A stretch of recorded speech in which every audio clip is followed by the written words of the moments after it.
Hello everyone, आप सभी का स्वागत है। आज है 13 जून 2021 और आज हम 13 जून 2021 से संबंधित करंट अफेयर्स के जितने भी महत्वपूर्ण प्रश्न हो सकते हैं उन सारे महत्वपूर्ण प्रश्नों पर चर्चा करेंगे। तो आइए शुरू करते हैं। पहला प्रश्न है, हाल ही में भारत ने घरेलू कामगारों के लिए किस देश के साथ समझौता ज्ञापन हस्ताक्षरित किया है? ईरान, कुवैत, सऊदी अरब, इनमें से कोई नहीं। सही उत्तर है इसका कुवैत। भारत ने हाल ही में कुवैत के साथ घरेलू कामगारों को लेकर के एक समझौता किया है। ठीक है, तो इस समझौते के तहत क्या इसकी शर्तें हैं देखते हैं। खाड़ी देशों में भारतीयों के घरेलू नौकरों के रूप में काम करने पर कानूनी संरक्षण उनको दिया जाएगा तथा उनके कर्तव्य एवं दायित्व भी निर्धारित किए गए हैं कि उनको ये काम करना है, ये दायित्व होंगे उनके। ठीक है, और उनके अधिकार भी तय किए गए हैं, साथ ही उनके अधिकारों को भी उसमें रखा गया है कि क्या क्या उनको अधिकार मिलेंगे। अब देखिए कुवैत के लिए है तो ये नक्शा है, ये देख लीजिए, ये कुवैत है, यहाँ पर ये भारत है, भारत के बाद पाकिस्तान के साथ लगा हुआ ईरान के बाद इराक, और ये छोटा सा जो लाल रंग का दिख रहा है ना, ये कुवैत है। ठीक है,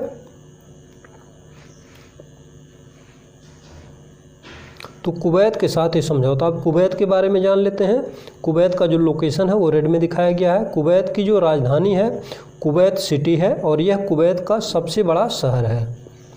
गवर्नमेंट कैसी है? Unitary constitutional monarchy. ठीक है, वहाँ आमिर हैं। आमिर कौन है? Nawaf Al Ahmad Al Jaber Al Sabah. ठीक है, क्राउन प्रिंस कौन है कुवैत के? Mishal Al Ahmad Al Jaber Al Sabah. Prime minister Sabah Khalid Al Sabah. Speaker of the national assembly Marzouq Ali Al Ghanim, ये वहाँ के national assembly के speaker हैं। लेजिस्लेचर वहाँ कैसी है? वहाँ के लेजिस्लेचर का नाम है नेशनल असेंबली। और इस्टेब्लिशमेंट कुवैत का कब हुआ? शेखदम, मतलब वहाँ पर शेख प्रणाली कब से लागू हुई? तो 1613 से ये प्रणाली चली आ रही है। कुवैत को इमिरेट्स ऑफ अल-हासा से कब स्वतंत्रता मिली? 1752 में मिली। एंग्लो कुवैत एग्रीमेंट, अंग्रेज़ों का कुवैत के साथ समझौता 23 जनवरी 1899 को हुआ। एंग्लो ऑटोमान कन्वेंशन, यह अंग्रेज़ों का जो तुर्की का ऑटोमान साम्राज्य था उनके साथ एक कन्वेंशन हुआ 29 जुलाई 1913 को। End of treaties with the United Kingdom के साथ कुवैत का समझौता ख़त्म कब हुआ? 19 जून 1961 को ये समझौता ख़त्म हो गया। अब देखिए कुवैत ने 14 मई 1963 को संयुक्त राष्ट्र में शामिल होने की सहमति दी। कुवैत का जो नेशनल डे है, राष्ट्रीय दिवस है, वह है 25 फरवरी 1961, यानी कि 25 फरवरी को मनाया जाता है। ठीक है, कुवैत लिबरेशन डे 25 फरवरी 1991।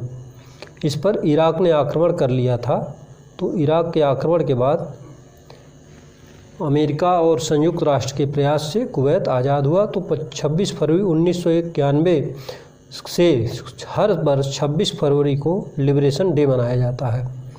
एरिया है कुवैत का 17,818 वर्ग किलोमीटर और कुवैत की जो करेंसी है वह है दीनार।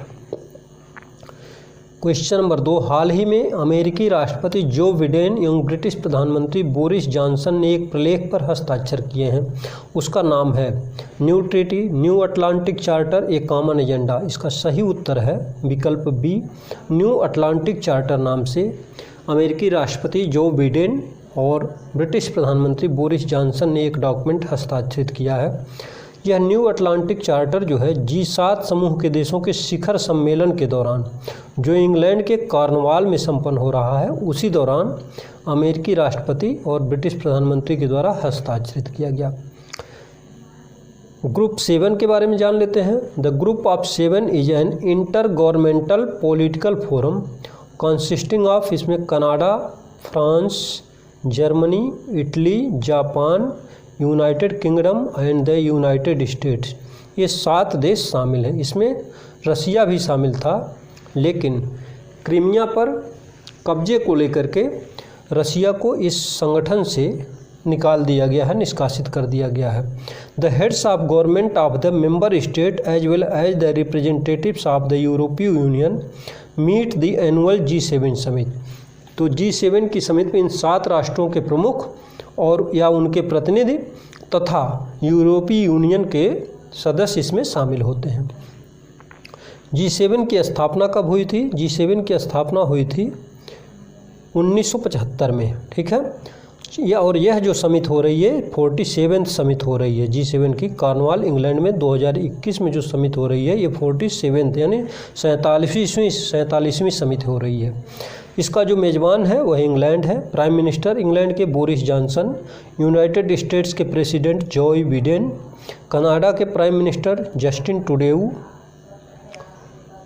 जापान के प्राइम मिनिस्टर सुगा योशिहिडे, इटली के प्राइम मिनिस्टर मैरियो ड्रैगी, फ्रांस के प्राइम मिनिस्टर इमैनुअल मैक्रो और जर्मनी की चांसलर एंजेला मर्केल इसमें प्रतिभाग कर रही हैं।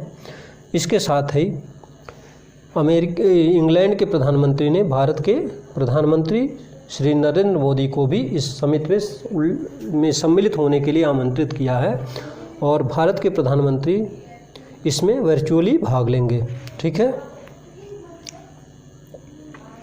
संयुक्त राष्ट्र में भारत के अस्थायी प्रतिनिधि के रूप में सैयद अकबरुद्दीन की जगह किसे नियुक्त किया गया है? TS त्रिमूर्ति, चोकला अय्यर, S जयशंकर, इनमें से कोई नहीं। सही उत्तर है इसका ए, TS त्रिमूर्ति को संयुक्त राष्ट्र में भारत के अस्थायी प्रतिनिधि के रूप में सैयद अकबरुद्दीन की जगह पर नियुक्त किया गया है, ठीक है। TS त्रिमूर्ति 1986 बैच के IFS ऑफिसर हैं और उन्हें संयुक्त राष्ट्र में भारत के अस्थायी प्रतिनिधि के रूप में नियुक्त किया गया है। क्वेश्चन नंबर 7, G7 समूह का 47वां शिखर सम्मेलन कहाँ आयोजित किया जा रहा है?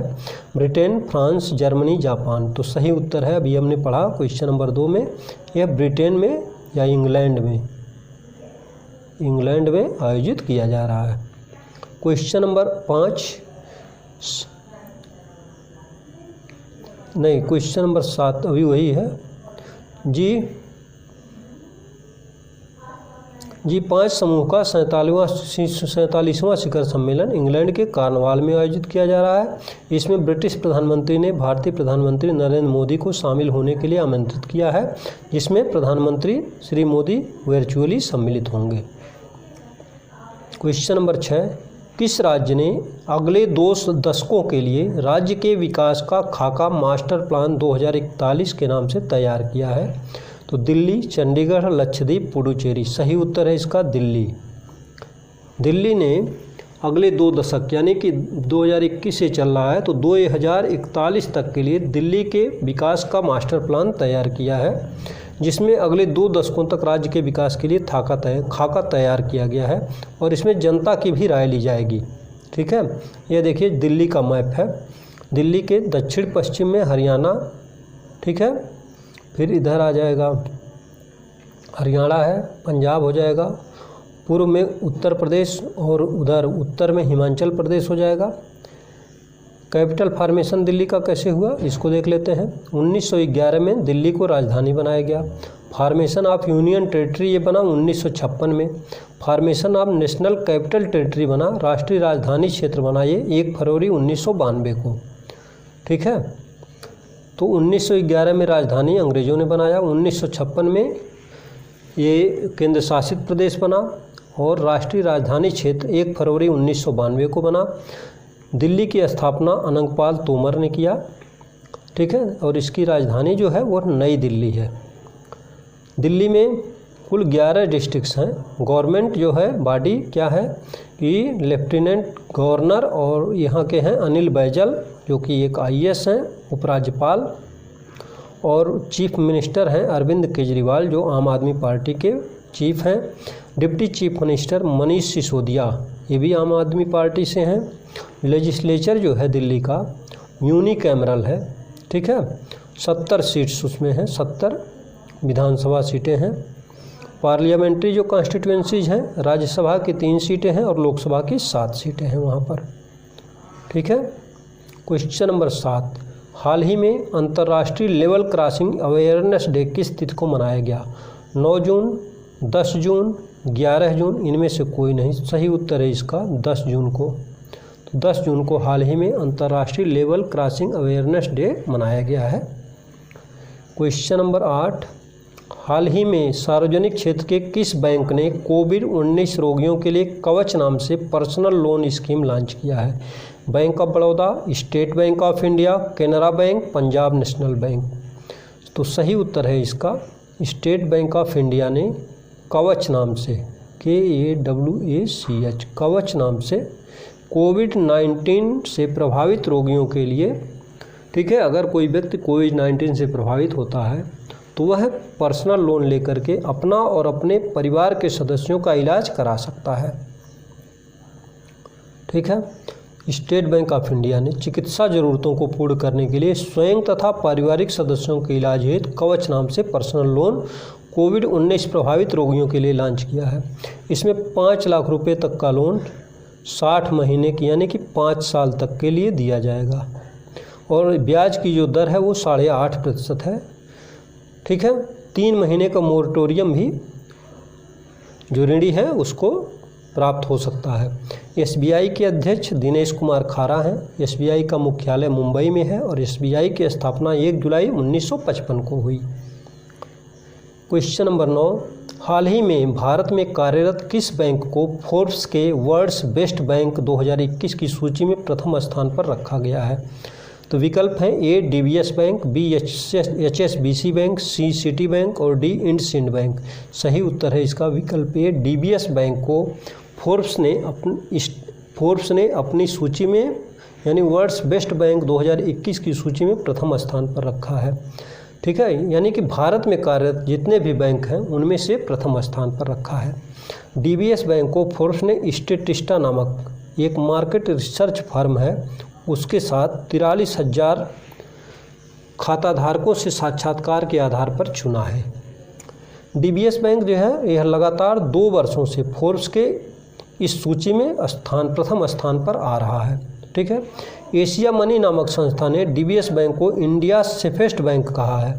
ग्लोबल फाइनेंस इन 2020 इंटरनेशनल बैंक 2021 के रूप में भी इसका चयन किया गया है और DBS बैंक ने हाल ही में लक्ष्मी विलास बैंक का अधिग्रहण किया है। DBS बैंक के जो CEO हैं पीयूष गुप्ता, हेडक्वार्टर इसका सिंगापुर में है। इसका जो रेवेन्यू है वो 1450 करोड़ सिंगापुरी डॉलर है 2019 के डाटा के अनुसार। इसकी सब्सिडियरीज हैं post bank, DBS bank Hong Kong limited और भी हैं। पेरेंट ऑर्गेनाइजेशन जो है वो DBS ग्रुप होल्डिंग्स लिमिटेड है। ठीक है, क्वेश्चन नंबर 10, हाल ही में ILO द्वारा किस तिथि को world day against child labour के रूप में मनाया जाता है? World day against child labour के रूप में किस तिथि को मनाया जाता है? 9 जून, 10 जून, 11 जून, 12 जून। तो सही उत्तर है इसका 12 जून। 12 जून को ILO की एक रिपोर्ट के अनुसार पूरे विश्व में 152 मिलियन बच्चे चाइल्ड लेबर के रूप में लगे हुए हैं, जिसमें 72 मिलियन जो है खतरनाक उद्योगों में या खतरनाक कार्य कर रहे हैं। ठीक है, 2021 में जो चाइल्ड लेबर को रोकने का है जो फोकस है वह action taken for the year 2021 international year are the elimination of child labour और जो थीम है now end child labour. Now end child labour ये थीम है। ठीक है, नाउ एंड चाइल्ड लेबर। देखिए ये अंतर्राष्ट्रीय इंटरनेशनल लेबर ऑर्गेनाइजेशन, तो इसका जो हेडक्वार्टर है यह जिनेवा स्विट्जरलैंड में है। इसके जो संस्थापक हैं पेरिस पीस कॉन्फ्रेंस के तहत इसका स्थापना हुआ। हेड जो है इसके डायरेक्टर जनरल गाय राइडर। फॉर्मेशन 11 अप्रैल 1919 को, आज से लगभग 102 वर्ष पहले। और पेरेंट ऑर्गेनाइजेशन यानी जो मूल संस्था है यूनाइटेड नेशन, उसी का ये अंग है।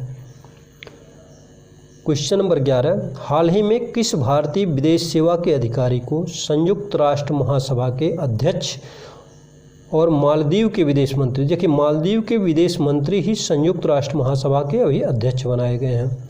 इन्होंने अफगानिस्तान के प्रतिनिधि को हरा करके संयुक्त राष्ट्र महासभा के अध्यक्ष के रूप में निर्वाचित किए गए हैं। इस बार संयुक्त राष्ट्र महासभा का जो अध्यक्ष होना था वह एशिया प्रशांत क्षेत्र से होना था, इसलिए मालदीव के विदेश मंत्री को चुना गया है। उनका नाम है अब्दुल्ला शाहिद और इन्हें चीफ द कैबिनेट नामित किया गया है। किसको किया गया है? तो वही किस भारतीय विदेश सेवा के अधिकारी को किया गया है? S Jaishankar, T.S.. त्रिमूर्ति, के नागराज नायडू, इनमें से कोई नहीं। तो सही उत्तर है इसका के नागराज नायडू को चीफ द कैबिनेट नामित किया गया है। अब देखिए चीफ द कैबिनेट क्या है।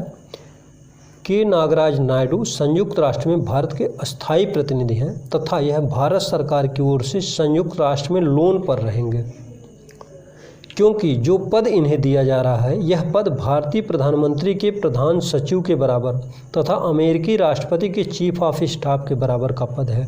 ठीक है। क्वेश्चन नंबर 12, हाल ही में भारत पे ने एकल लॉयल्टी प्लेटफार्म, एकल नहीं एक होगा ये, एक लॉयल्टी प्लेटफार्म का अधिग्रहण किया है। उसका नाम है पेटीएम, रेजर पे, मोबीक्विक, पे बैक इंडिया। तो सही उत्तर है इसका विकल्प डी, पे बैक इंडिया, पे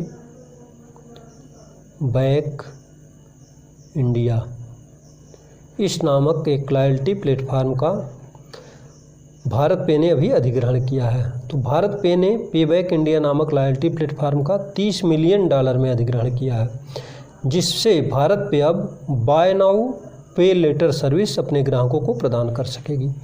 इसके सीईओ हैं अशनीर गुरवर, मुख्यालय नई दिल्ली में है और स्थापना 2018 में इसकी हुई है भारत पे की।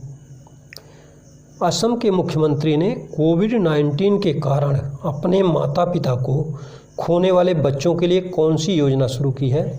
बाल सेवा योजना, बाल सुरक्षा योजना, मुख्यमंत्री शिशु सेवा योजना, इनमें से कोई नहीं। सही उत्तर है इसका विकल्प सी, मुख्यमंत्री शिशु सेवा योजना। इस योजना में देखिए क्या शामिल है। मुख्यमंत्री शिशु सेवा योजना के अंतर्गत प्रत्येक लाभार्थी के खाते में 7,81,200 रुपये सावधि जमा के रूप में रखे जाएंगे, जिसमें से 3,500 रुपये प्रतिमाह उसे प्रदान किए जाएंगे, जिसमें केंद्रीय सहायता 2,000 प्रतिमाह होगी।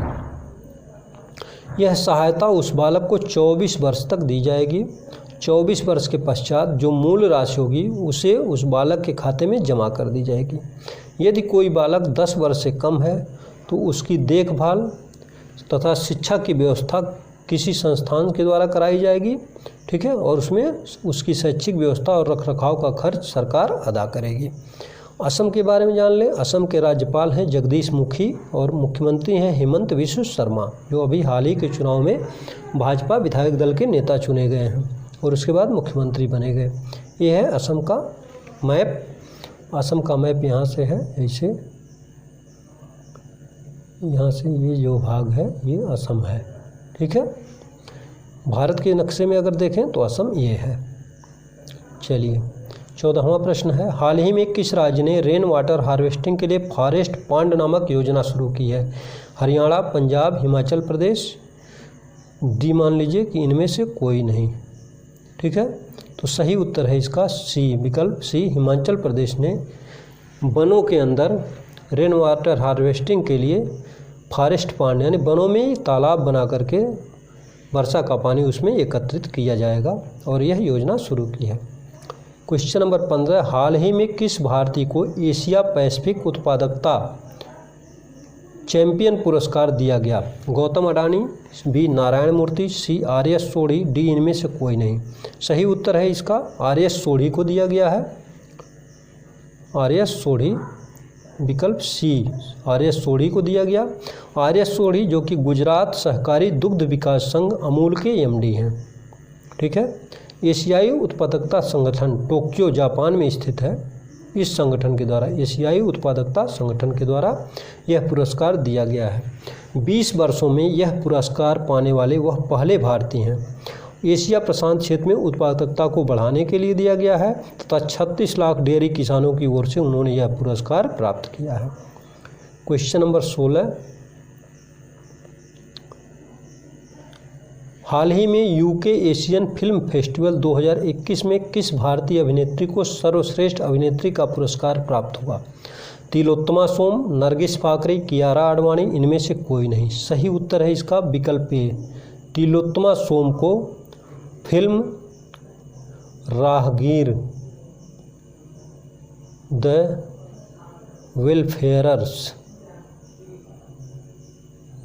वेलफेयरर्स में उनकी भूमिका के लिए उन्हें सर्वश्रेष्ठ अभिनेत्री का पुरस्कार दिया गया तथा फिल्म के जो निर्देशक हैं गौतम घोष, उन्हें सर्वश्रेष्ठ निर्देशक का पुरस्कार भी प्राप्त हुआ है। आज का प्रश्न है, हाल ही में किस भारतीय को एशिया पैसिफिक उत्पादकता चैंपियन पुरस्कार दिया गया? आप अपना उत्तर कमेंट बॉक्स में लिखें, ठीक है। और अगर आपको यह वीडियो पसंद आया है तो कृपया लाइक कर दें तथा अभी तक अगर आपने इस चैनल को सब्सक्राइब नहीं किया है तो कृपया सब्सक्राइब करते हुए बेल आइकन दबा लें, जिससे अगली वीडियो का नोटिफिकेशन सबसे पहले आप तक पहुँचे। आपका दिन शुभ रहे। धन्यवाद।